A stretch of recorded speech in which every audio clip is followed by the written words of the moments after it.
Hey guys, what's up? Welcome back to the channel. Welcome back to a new video. So I'm heading over to my buddy's house. We're going to do a full brake flush and brake bleed of the system. This is the last part of my brake refresh. I did the rotors and pads. I also did the pairing brake cylinder brace. So the entire system will be completely renewed and ready to go for the next, 30, 40,000 miles. So let's get over there. Let's get everything set up and kind of walk you through the process as much as I can.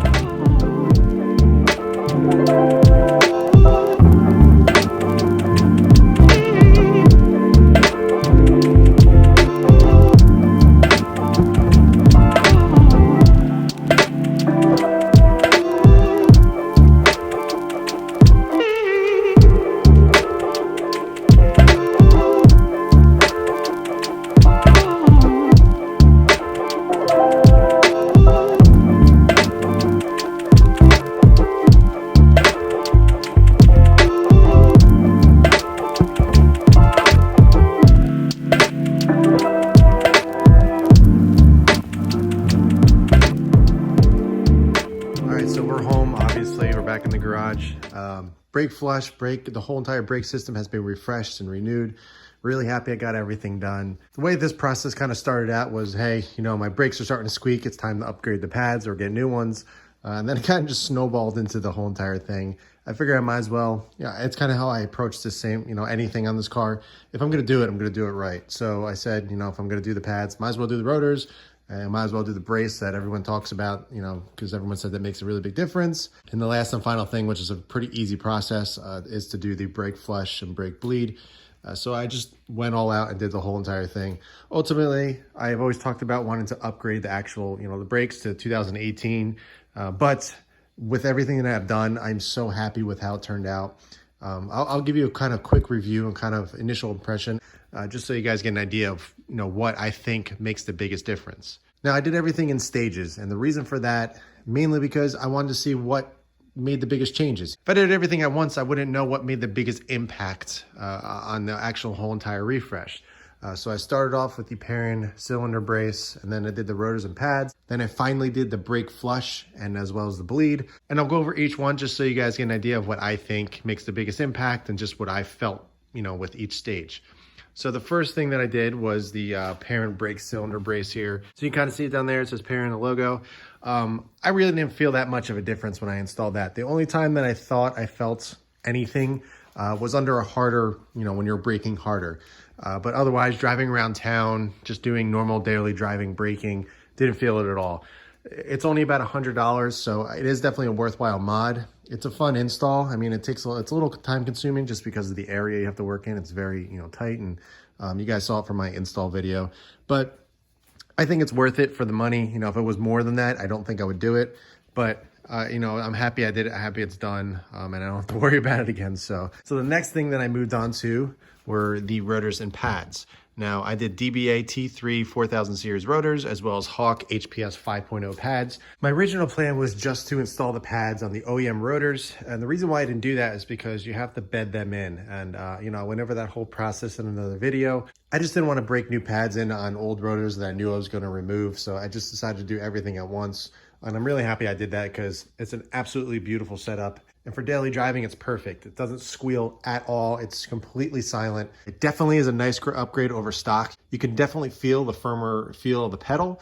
And that's something that I really did want. I wanted something that was, you would actually feel a difference as opposed to just getting the same ones, the same stock rotors and pads and, having the same feel. I always felt that these brakes can handle a little bit more. And by doing these rotors and pads, it was definitely a nice upgrade. For what these are, with the pads and rotors that I chose, I'm so happy with the setup. It is perfect for what I use this car for. And I guarantee you, if I ever, take this to the track or any spirited driving that I do, these brakes will absolutely be able to handle anything that I throw at them. Now, the last and final thing, you guys saw that in the beginning of the video, was the brake flush and bleed of the system. What I decided to do was actually take out the stock fluid and put some brand new fresh ATE 200 in there. It's a really, really great fluid to use. It's, it's great for daily driving. It's not anything, dedicated to track use where you're going to have to actually, bring the temperature up, and you're not going to see boiling points anywhere near that. So using ATE 200 is kind of the go-to. I also consider going with Motul, which is a very popular one, but that was completely overkill, and I really didn't think I needed to spend the extra money on that. ATE 200 is proven to be, perfect for what I use the car for, so I decided to go with that. After doing the new fluid and flush, something that I noticed right away was that the pedal feels more sensitive. That has a lot to do with the fluid and the flush, getting all the air bubbles or anything. Luckily, real quick, I didn't have any air bubbles in the system, which is good. So I do recommend doing a bleed even if you're using OEM fluid, because you might have some air in the system and it will immediately make your pedal feel better. So I do recommend that. But thankfully, I didn't have any bubbles, any air or anything in the system. So that was a plus. I personally, out of the rotors, the pads, the brace, I think the biggest difference the car made with this whole thing was just doing new fluid and the bleed of the system. Believe it or not, it was the cheapest option here. 2 cans of ATE 200 was, I think, like 30 bucks. And, it took about an hour or so with my buddy.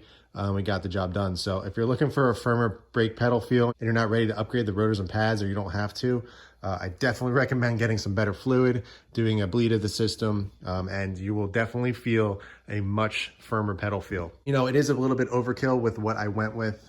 You don't really need to go as far as I did. But to me, like I said in the beginning, if I was going to do it, I was going to do it right. I don't want to sit there and just, do one thing and be like, okay, because the way my mind works is I think about one thing and I just have to do it all. I can't sit there and just do stages. And, sometimes that's what I have to do. What the car looks like right now, it's taking me 4 years to get here. That's just the beauty of the process, doing stage by stage, mod by mod. And same here with the brakes, doing, the brace, then the rotors and pads, and then, the fluid and everything. It was really nice to do that because, like I said, I was able to feel each difference. I'd be able to, get an opinion on each of them and really get a good idea of what actually worked, and I can recommend them to you guys. Everything that I use in my entire brake refresh, I'll link it in the description below. So if you are interested in doing any one of these stages, you can pick them up in the links. I absolutely love what I've done. The car feels awesome.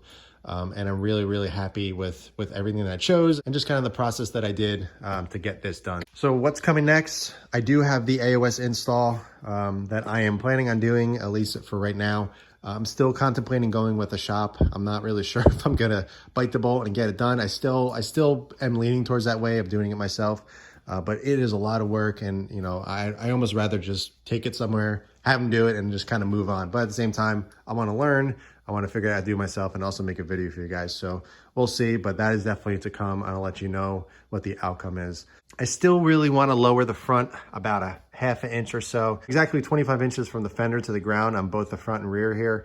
But the way this car is set up, the arches in front are a little bit bigger, so it gives the appearance that these are higher when in reality they're not. But I would like to lower this gap a little bit. It's a very tight one finger, whereas the rear, I can't even get my finger in there. So I definitely want to knock it down just a little bit, just to kind of give it a little bit, I guess, more even look.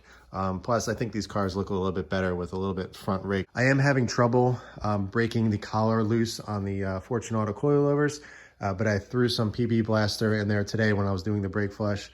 So hopefully that kind of loosened things up. I'm going to spray it again later this week, and hopefully we can get that loose so I can bump this down a little bit. But otherwise, if I'm not able to do it, I'm even thinking about, getting a new set of Fortunato coilovers, just so I'm able to kind of do a refresh of the suspension system. And I don't know, we'll see. That probably won't come until springtime. But I am thinking about it. I don't know if I'm going to go with Fortunatos again. I still love them. I really am considering going with the exact same set that I have, just a new generation.